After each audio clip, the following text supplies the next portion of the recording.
यावदेतान् निरीक्षेऽहं योद्धुकामानवस्थितान् कैर्मया सह योद्धव्यमस्मिन् रणसमुद्यमे।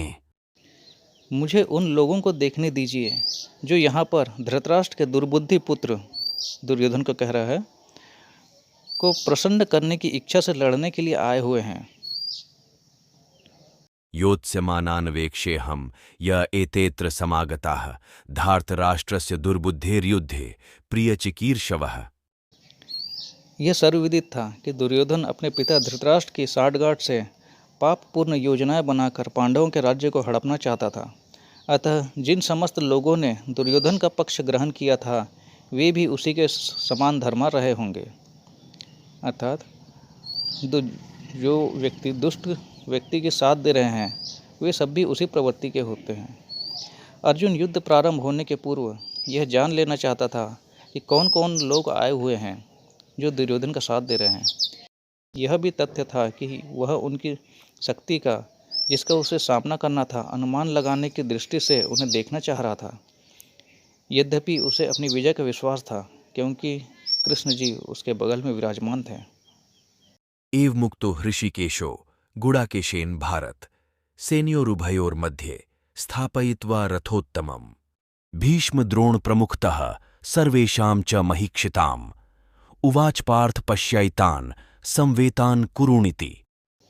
संजय ने कहा, हे भरतवंशी, संजय धृतराष्ट्र को युद्ध का वर्णन बता रहे हैं। हे भरतवंशी, अर्जुन द्वारा इस प्रकार संबोधित किए जाने पर भगवान श्री कृष्ण ने दोनों दलों के बीच में उस उत्तम रथ को लाकर खड़ा कर दिया। भीष्म द्रोण तथा विश्वभर के अन्य समस्त राजाओं के सामने भगवान ने कहा कि हे पार्थ, यहाँ पर एकत्र सारे कुरुओं को देखो। अब उनका रथ दोनों सेनाओं के मध्य में खड़ा है।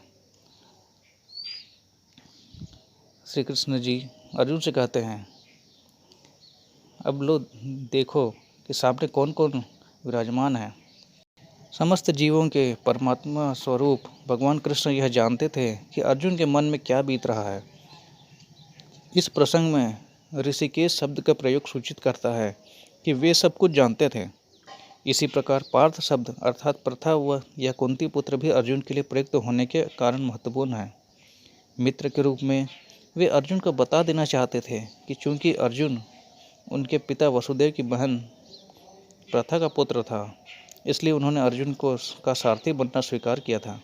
किंतु जब उन्होंने अर्जुन से कुरुओं को देखो कहा तो इससे उनका क्या अभिप्राय था? क्या अर्जुन वहीं पर रुककर युद्ध करना नहीं चाहता था? कृष्ण को अपनी बुआ प्रथा के पुत्र से कभी भी ऐसी आशा नहीं थी। इस प्रकार से कृष्ण ने अपने मित्र की मनस्थिति की पूर्व सूचना परिहासवश दी है। दोस्तों, भगवद गीता पाठ एवं श्लोकों का अर्थ समझने के लिए हमारे चैनल को सब्सक्राइब करें और वीडियो को लाइक और शेयर करें। जय श्री कृष्ण।